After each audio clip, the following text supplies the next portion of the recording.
Hi. You look like you've had a very long day. Do you want to come snuggle up with me? I'm just reading. Yeah? Okay, come here. Ooh, I have the good blanket. Hold on. Don't laugh at me. My arms are short and the blanket is long. It takes a sec. Okay. There. Comfy. I can read to you if you want. I'm going through the Grimm fairy tale stuff. Yeah. Yeah, it is Grimm. Yeah, it's pretty rough. It's not all blood and gore, though. There's some good, cozy things. I just finished one, so the next one is the story of the youth who went forth to learn what fear was. My God. Okay, not that one. Not that one. A different one. Okay. Hold on. I read there was a really good one a little ways back. Yeah, it's silly and fun. I think you'd like it. Here. Okay, it's Frederick and Catherine. And Catherine's ridiculous. Yeah, I think you'll like her. She's fun. Do you want to hear it? Yeah? Alright, then here we go. Frederick and Catherine. There once was a man called Frederick. He had a wife whose name was Catherine, and they had not long been married. One day Frederick said, "Kate, I'm going to work in the fields. When I come back, I shall be hungry, so let me have something nice cooked, and a good draught of ale." "Very well," said she, "it shall all be ready." When dinner time drew nigh, Catherine took a nice steak, which was all the meat she had, and put it on the fire to fry. The steak soon began to look brown, and to crackle in the pan, and Catherine stood by with a fork and turned it. Then she said to herself, "The steak is almost ready. I may as well go to the cellar for the ale." So she left the pan on the fire, took a large jug and went into the cellar and tapped the ale cask. The beer ran into the jug, and Catherine stood looking on. Stop fidgeting. Okay. At last it popped into her head. The dog is not shut up. He may be running away with the steak. That's well thought of. So up she ran from the cellar. And sure enough, the rascally cur had got the steak in his mouth and was making off with it. Away ran Catherine, and away ran the dog across the field. But he ran faster than she. It's all gone, and what can't be cured must be endured. So she turned round, and as she had run a good way and was tired, she walked home leisurely to cool herself. Now all this time, the ale was running too, for Catherine had not turned the cock, and when the jug was full... Yes, I said cock.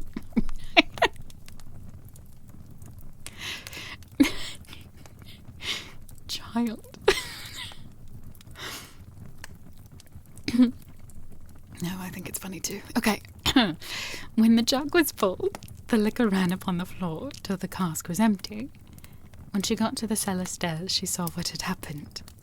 "My stars," said she, "what shall I do to keep Frederick from seeing all this slopping about?" So she thought a while, and at last remembered that there was a sack of fine meal bought at the last fair, and that if she sprinkled this over the floor, it would suck up the ale nicely. "What a lucky thing," said she, "that we kept the meal. We have now a good use for it."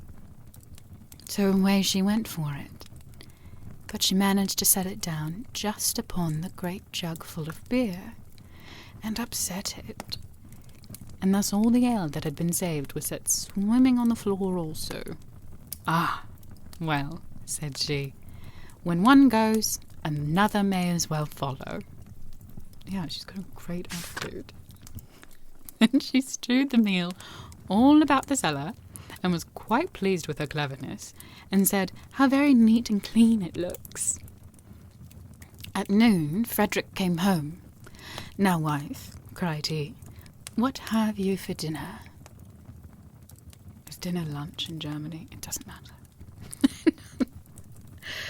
"Oh, Frederick," answered she, "I was cooking you a steak, but while I went down to draw the ale, the dog ran away with it, and while I ran after him, the ale ran out, and when I went to dry up the ale with the sack of meal that we got at the fair, I upset the jug, but the cellar is now quite dry and looks so clean." "Kate," said he, "how could you do all this? Why did you leave the steak to fry, and the ale to run, and then spoil all the meal?"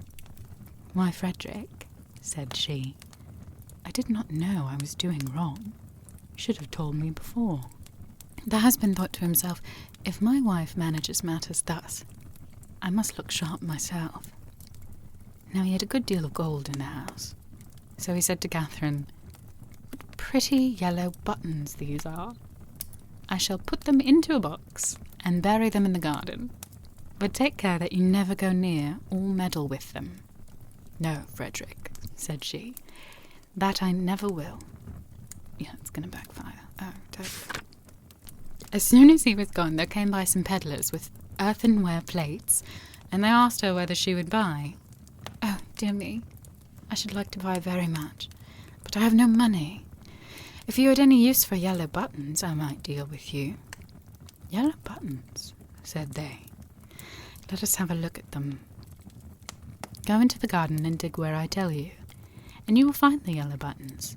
I dare not go myself." So the rogues went, and when they found what these yellow buttons were, they took them all away, and left her plenty of plates and dishes. Then she set them all about the house for a show, and when Frederick came back, he cried out, "Kate, what have you been doing?" "See," said she, "I have bought all these with your yellow buttons. The peddlers dug them up." "Wife, said Frederick, "what a pretty piece of work you have made. Those yellow buttons were all my money. How came you to do such a thing?" "Why," answered she, "I did not know there was any harm in it. You should have told me." Catherine stood musing for a while, and at last said to her husband, "Hark ye, Frederick, we will soon get the gold back. Let us run after the thieves." "Well, we will try," answered he, "but take some butter and cheese with you, that we may have something to eat by the way." "Very well," said she, and they set out. As Frederick walked the fastest, he left his wife some way behind. "It does not matter," thought she. "When we turn back, I shall be so much nearer home than he." Presently, she came to the top of a hill, down the side of which there was a road so narrow that the cartwheels always chafed the trees on each side as they passed. "Ah, see now," said she, "how they have bruised and wounded these poor trees. They will never get well." So she took pity on them, and made use of the butter to grease them all, so that the wheels might not hurt them so much. While she was doing this kind office, one of her cheeses fell out of the basket, and rolled down the hill. Catherine looked, but could not see where it had gone. So she said, "Well, I suppose the other will go the same way and find you. He has younger legs than I have." Then she rolled the other cheese after it, and away it went. Nobody knows where. But she said she supposed that they knew the road, and would follow her, and she could not stay there all day waiting for them. You can't say that's something I would do. It makes me sound mad. Shush. Shush. Shush. Shush. I swear. You are lucky that you are F4M. So wonderful. Okay, let's focus. Focus. Let's see what Frederick wants. At last, she overtook Frederick, who desired her to give him something to eat. Then she gave him the dry bread. "Where are the butter and cheese?" said he. "Oh," answered she, "I used the butter to grease those poor trees that the wheels chafed so. And one of the cheeses ran away, so I sent the other after it to find..." Okay, it does sound a little like me. "So I sent the other after it to find it. And I suppose they are both on the road together somewhere." "What a goose you are to do such silly things," said the husband. "How can you say so?" said she. "I'm sure you never told me not." They ate the dry bread together, and Frederick said, "Kate, I hope you locked the door safe when you came away." "No," answered she, "you did not tell me." "Then go home and do it now before we go any farther," said Frederick. "And bring with you something to eat." Frederick is just very hungry. Catherine did as he told her, and thought to herself, by the way, Frederick wants something to eat, but I don't think he's very fond of butter and cheese. I'll bring him a bag of fine nuts and the vinegar, for I've often seen him take some. When she reached home, she bolted the back door, but the front door she took off the hinges and said, "Frederick told me to lock the door, but surely it can nowhere be so safe if I take it with me." So she took her time, by the way. And when she overtook her husband, she cried out, "There, Frederick, there is the door itself. You may watch it as carefully as you please." "Alas, alas," said he, "what a clever wife I have. I sent you to make the house fast, and you take the door away so that everybody may go in and out as they please. However, as you have brought the door, you shall carry it about with you for your pains." "Very well," answered she. "I'll carry the door, but I'll not carry the nuts and vinegar bottle also. That would be too much of a load. So if you please, I'll fasten them to the door." Frederick, of course, made no objection to that plan, and they set off into the woods to look for the thieves, but they could not find them, and when it grew dark, they climbed up into a tree to spend the night there. Scarcely were they up, then who should come by but the very rogues they were looking for. They were in truth great rascals, and belonged to that class of people who find things before they are lost. They were tired, so they sat down and made a fire under the very tree where Frederick and Catherine were. Frederick slipped down on the other side and picked up some stones. Then he climbed up again and tried to hit the thieves on the head with them, but they only said, "It must be near morning, for the wind shakes the fir apples down." Catherine, who had the door on her shoulder, began to be very tired, but she thought it was the nuts upon it that were so heavy. So she said softly, "Frederick, I must let the nuts go." "No," answered he, "not now. They will discover us." "I can't help that. They must go." "Well then, make haste and throw them down, if you will."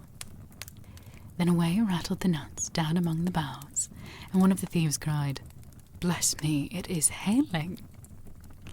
A little while after, Catherine thought the door was still very heavy, so she whispered to Frederick, "I must throw the vinegar down." "Pray don't," answered he. "It will discover us." "I can't help that," said she. "Go it must." So she poured all the vinegar down, and the thieves said, "What a heavy dew there is." At last, it popped into Catherine's head that it was the door itself that was so heavy all the time. So she whispered, "Frederick, I must throw the door down soon."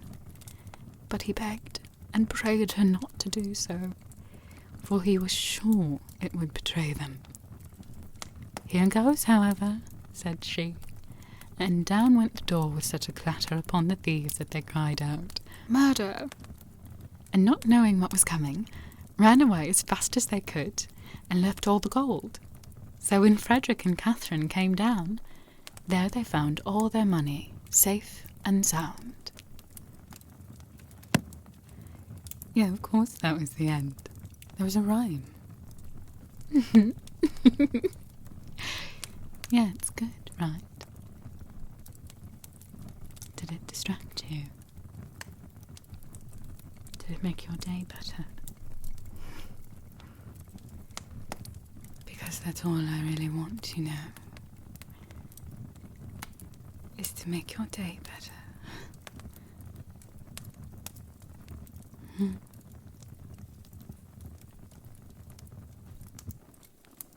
Can we stay like this for just a little longer? Thank you. Thank you.